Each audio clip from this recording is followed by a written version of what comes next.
Top 6 vegetables that people with diabetes should not eat. Do you know diet is essential in controlling diabetes, especially when choosing vegetables for daily meals? Vegetables with a high glycemic index, GI, and high carbohydrates should be limited in people with diabetes because they quickly increase blood glucose levels after each meal. If eaten in large quantities over a long period, they will raise blood sugar levels and cause complications that are difficult to control. In this video, we will reveal 6 types of vegetables that you often encounter in your daily meals. They have a high GI and high carbohydrates. From there, you will know and limit their use. If you use them as little as possible. If you find this information useful and want to continue to update helpful knowledge about health, nutrition, and diabetes management, don't forget to like and subscribe to our channel. This will help you not miss the latest videos from us. We always strive to bring you quality content to help you take care of your health in the best way. 1. Potatoes. Potatoes are starchy tubers used in many popular dishes around the world. They are rich in carbohydrates, vitamin C, vitamin B6, and small amounts of fiber, potassium, and manganese. Potatoes have a GI 70, which is a food in the high glycemic index, GI group. The glycemic index of potatoes is even higher than 70 when processed at high temperatures. Studies show that baked potatoes have a GI of about 80 to 95. Mashed potatoes have a GI of about 80 to 90. Fried potatoes have a GI of about 70 to 75. Boiled potatoes have a GI of about 50 to 65. Potatoes contain a lot of carbohydrates. 100 grams of potatoes can contain up to 17.5 grams of carbohydrates. High amounts of carbohydrates cause high blood sugar levels, GL. When consumed in the body, this amount of carbohydrates is easily converted into sugar in the blood and increases blood sugar levels. If you eat potatoes regularly, people with diabetes will have high blood sugar, thereby increasing the risk of diabetes complications such as cardiovascular disease, kidney failure, and eye problems. Therefore, people with diabetes should limit the use of potatoes in meals. Instead, they can choose vegetables with a low GI, such as broccoli and spinach. If they eat potatoes, they should not eat more than 160 grams per meal. They should be boiled and avoided fried, baked, or crushed. 2. Sweet potatoes. Sweet potatoes are nutritious, low in fat, and good for health. They also contain many vitamins, especially vitamin A, fiber, and antioxidants, making them a popular choice for breakfast, especially for those who care about their figure. Sweet potatoes have a high glycemic index, GI, of 44 to 91, depending on how they are prepared. Studies show that boiled sweet potatoes have a GI of about 44 to 55, baked sweet potatoes have a GI of about 70 to 85, and mashed sweet potatoes have a GI of about 85 to 91. Sweet potatoes are high in carbohydrates, about 24 grams of carbs per 100 grams of potatoes, equivalent to potatoes.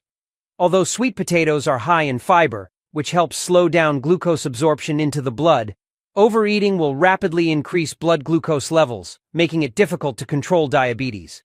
Therefore, people with diabetes should limit their consumption of sweet potatoes, especially baked or mashed ones. If they are consumed, they should be steamed or boiled instead of baked or mashed. Sweet potatoes can also be paired with green vegetables to increase their fiber content, which helps to slow down the absorption of sugar into the blood. 3. Pumpkin. Pumpkin is a nutritious vegetable belonging to the gourd family. It is popular worldwide and contains many vitamins A, C, and E, fiber, potassium, and antioxidants such as beta-carotene, which helps support the immune system and protect the eyes and cardiovascular system. Pumpkin has a glycemic index, GI, of 75, which makes it a high glycemic food. Eating pumpkin can cause a sudden increase in blood sugar, which is not good for diabetics. Although pumpkin is low in carbohydrates because of its high glycemic index and ability to quickly increase blood sugar levels, you should limit its use in your daily meals. If you want to eat pumpkin, eat a small amount, less than 150 grams at a time, and pair it with foods high in fiber to slow down the absorption of sugar into the blood. 4. Corn.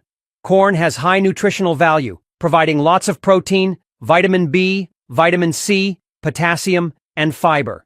It is often processed into many different dishes, such as boiled corn, grilled corn, roasted corn, corn flour, and canned corn. Although corn is a good source of energy, it should be limited for people with diabetes because, depending on the preparation method, it has a medium to high glycemic index, GI. Studies show that boiled corn has a GI of 55 to 58, fried corn has a GI of about 65, and corn flour has a GI of 68 to 75. In addition, corn also contains a lot of carbohydrates. 100 grams of corn contains up to 21 grams of carbohydrates. The high amount of carbohydrates leads to a high glycemic load, GL, after each meal. Therefore, diabetics should limit their intake of corn, or, if they do eat it, only eat less than 100 grams per meal and choose a reasonable way to prepare it to avoid increasing blood sugar too quickly after eating. 5. Sugar beet. Sugar beet is a root vegetable of the beet family. It is rich in nutrients, including fiber, vitamin C, B9, folate, potassium, iron, and especially antioxidants such as betalains. These help support cardiovascular function and protect cells from damage caused by free radicals. Sugar beet is often used in salads, juices, or cooked dishes for daily meals. Although sugar beet has many health benefits, it is also a food that should be limited for people with diabetes because it has a glycemic index of about 64, which is average. If consumed in large amounts, it will increase blood sugar levels, especially when cooked or juiced.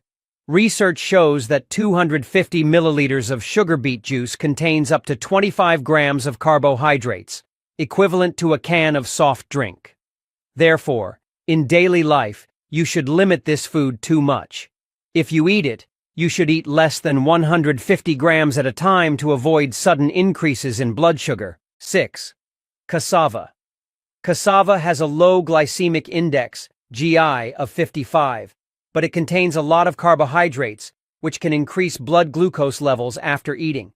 Up to 38 grams of carbohydrates are in 100 grams of cassava. This large amount of carbohydrates leads to a high glycemic load, GL, so it has a strong impact on blood sugar even when eating a small portion. Cassava also contains very little fiber, only 1.8 grams of fiber in 100 grams of cassava. So it is not enough to slow down the absorption of sugar into the blood. On the other hand, cassava contains the toxin cyanide. If eaten raw, it can lead to poisoning, especially for people with diabetes and weak immune systems. Therefore, diabetics should limit their intake of cassava, even though this food has a low glycemic index.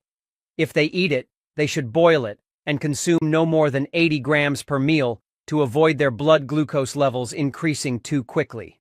So, we have learned 6 types of vegetables that people with diabetes should limit in their daily diet. To control diabetes, combine eating, exercising regularly, and taking medication as prescribed by your doctor. Thank you for taking the time to watch this video. Please share it with people who are having problems with diabetes. Don't forget to like and subscribe to the channel to receive the latest videos from us. Goodbye, and see you again.